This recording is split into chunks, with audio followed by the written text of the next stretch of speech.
Hi, this tutorial is to demonstrate how to join the brim. So here I've completed the brim, and make sure you end on the same side as the tail. So here is the tail.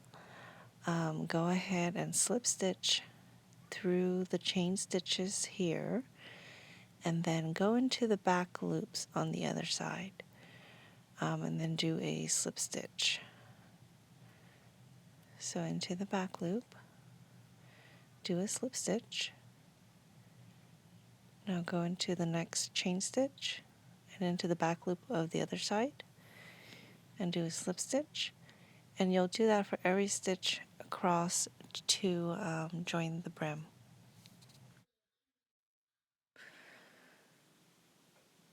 So here I am, the last stitch. Go ahead and do your slip stitch.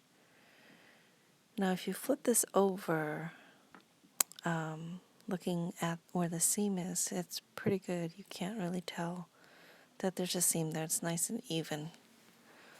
So that is how you join the brim. Thanks for watching.